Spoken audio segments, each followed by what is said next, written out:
The village of shadows. In the heart of the Nigerian jungle, there existed a village so shrouded in mystery that even the bravest of travelers dared not approach.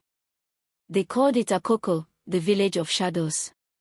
A young woman named Neoma, from a neighboring village, had heard whispers of Akoko's dark magic.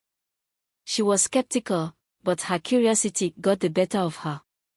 Neoma decided to explore the forbidden village, hoping to uncover its secrets.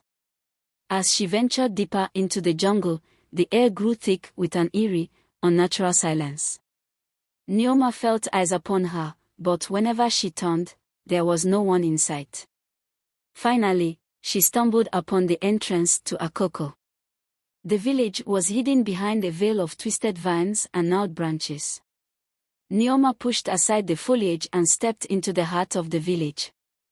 The air was heavy with the scent of decay and death. Neoma wandered through the empty streets, her footsteps echoing off the crumbling huts. Suddenly, she heard the sound of whispers, soft and raspy, seeming to come from all directions. The whispers grew louder, more urgent, and Neoma felt herself being drawn toward a massive, ancient tree at the village's center. Carved into the trunk was a symbol that seemed to pulse with a malevolent energy. As Neoma reached out to touch the symbol, the whispers ceased. The village was silent once more. But Neoma felt a presence behind her. She turned to face a figure shrouded in shadows. The figure began to move closer, its presence filling the air with an unspeakable horror. Neoma tried to run, but her feet were rooted to the spot. And then, everything went black. The next morning, villagers from Neoma's hometown found her stumbling through the jungle, her eyes wild with terror.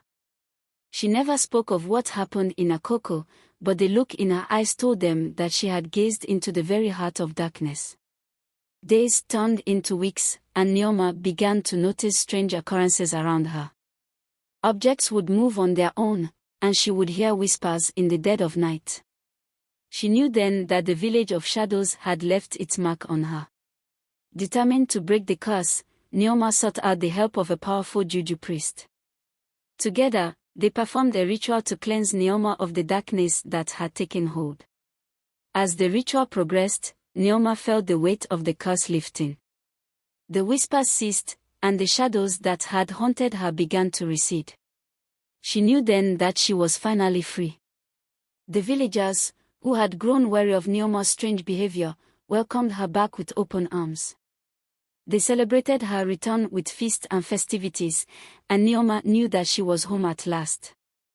Years went by, and Neoma lived a peaceful life, free from the shadows of Akoko.